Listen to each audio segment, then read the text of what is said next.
Hey everybody, Chef Renee here. One of the things I get asked a lot of questions about by my friends is, kind of goes like this. Hey Chef, I have a busy life, I've got a job, I've got kids to get to different activities and stuff, but I really want to put something wholesome and good on the table and I need to do it quick. What can I do? How can I do that? So I thought today I would just show you something really simple. This is a spaghetti alla carbonara, and it's very, very easy to make. So let's get started, okay? So we're going to start with a little pancetta. If you're not familiar with pancetta, it comes in a round casing like this instead of flat like bacon, but it's basically an Italian style bacon. So let's just have a moment for bacon. Oh, we love bacon. So the difference is that it is not smoked like our American bacon, but it is oh so yummy, just like everything that comes from pork. So this is what it looks like in the store. So you just want to slice your pancetta into little even slices like so, and then you're going to slice them again into long pieces. And then you can get all of those lined up and cut them again into small dice. So really pretty easy. It doesn't have to be exact or fancy or pretty. You just want it sliced up into small little slices.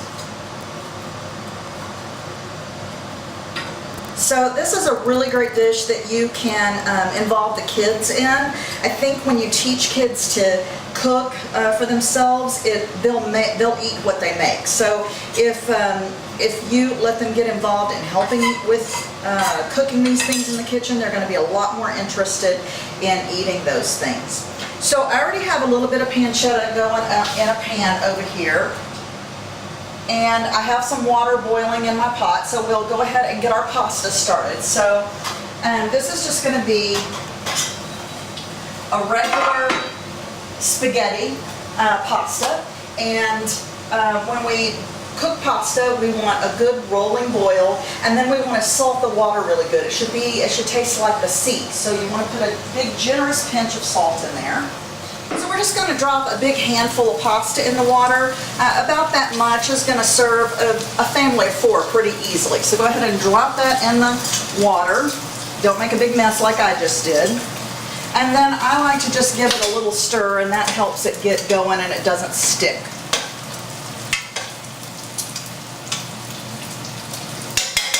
So now as you can see, I already have my pancetta going over here, so I could get ahead of the game just a little bit, but I'll get some pancetta going in this pan as well so you can see how that works. What we want to do is render down that pancetta, so you're just going to cook it really slow.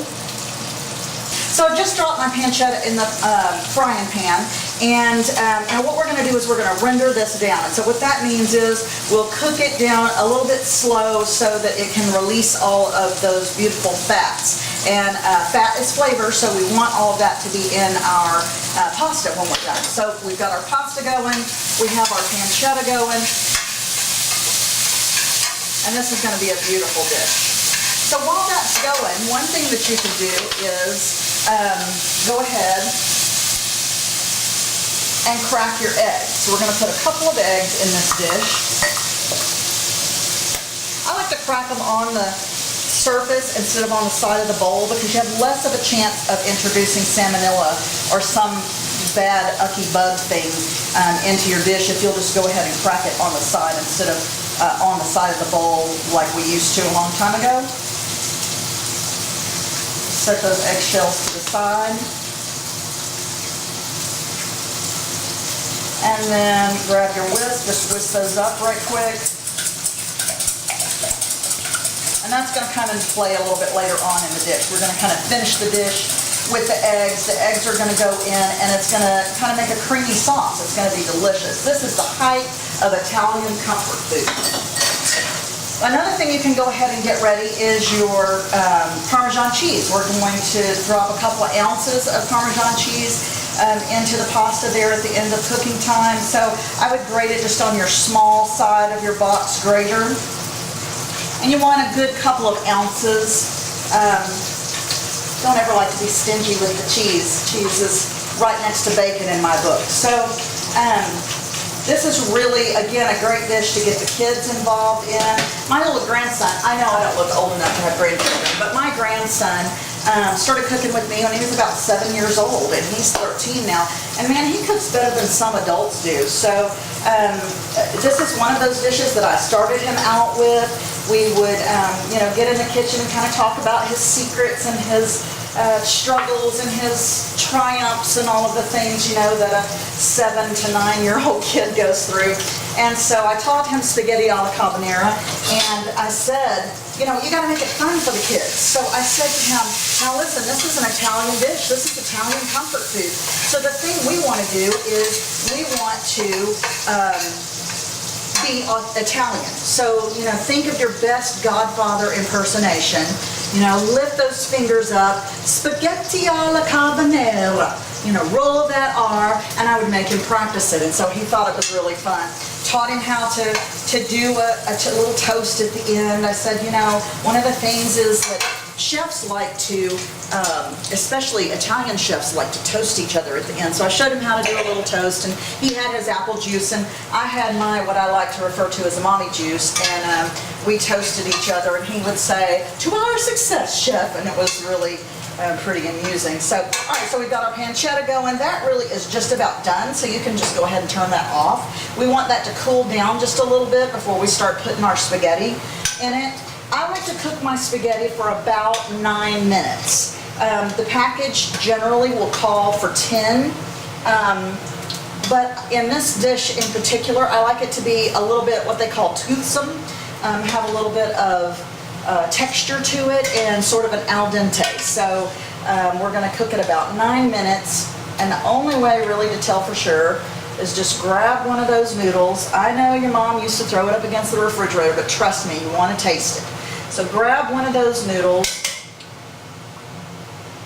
just go ahead and taste it. I think that one has just maybe another minute or two and it'll be ready to go. So, tell you what, y'all go grab a drink. I'm going to finish this up, and join me back here in just a minute or two and we'll get this dish all put together.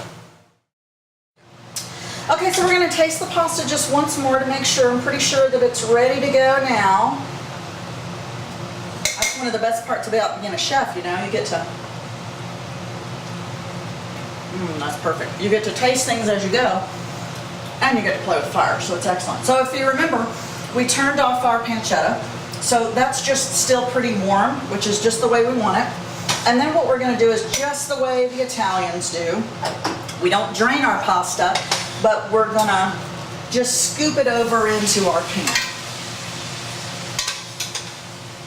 And that's going to bring some of our starch water along with our pasta, which is exactly what we want. That's going to help our sauce be creamy and wonderful. I don't want to leave any little guys behind. And then you're just going to start to kind of stir and aerate, stir and aerate. And the reason you want to do this is because you're getting ready to add these raw eggs into your pasta.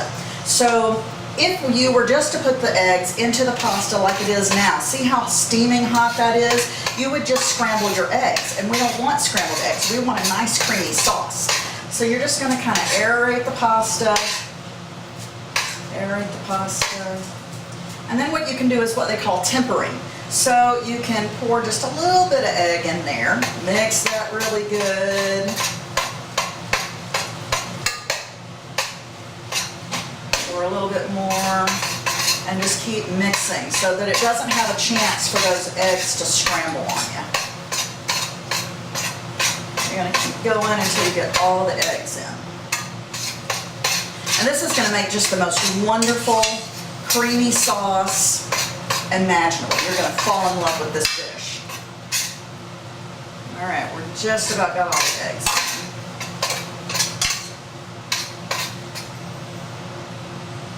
All right.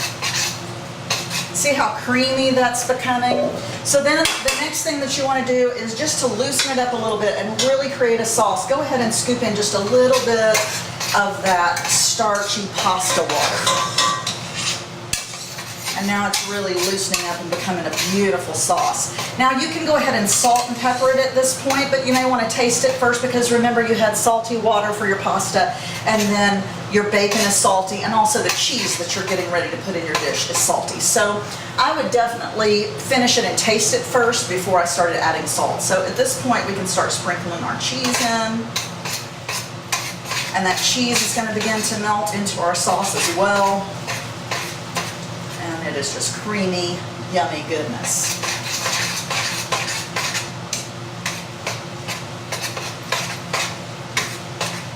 All right, we're just about ready to eat. All right, so the next thing that I want to do is just add a little bit of parsley on the side. Okay, so we've got our dish just about ready to serve. One thing, just to add a little color, I picked this parsley out of my garden fresh this morning, so you can just cut up a little bit of parsley to garnish the top. A lot of people get mystified by this, how chefs cut. So just, to give you a little lesson on that, if you will put one finger on one side of the blade, one finger, your thumb on the other side of the blade, and wrap 3 fingers around the hilt of the knife, and then it's just a rocking motion like this. Put your fingers on top to keep the knife from rocking back and forth. That's actually a lot safer than having your finger on the top because you don't have as good a control. So it feels a little awkward to start with, but it really will serve you well if you will practice that skill and get that down pat. All right, so we've got our little parsley chopped up and ready to go. We can sprinkle that into our dish. See how that makes it so pretty and colorful. And now we're just ready to dish it up. Okay, so our dish is done. It looks wonderful and creamy and colorful with our little bit of pasta in there. So now we're just gonna get ready to dish it up. Big healthy serving. Dinner ready in a flash. You can serve that up with a beautiful salad. I just made a little vinaigrette earlier out of some fig balsamic vinegar that I had.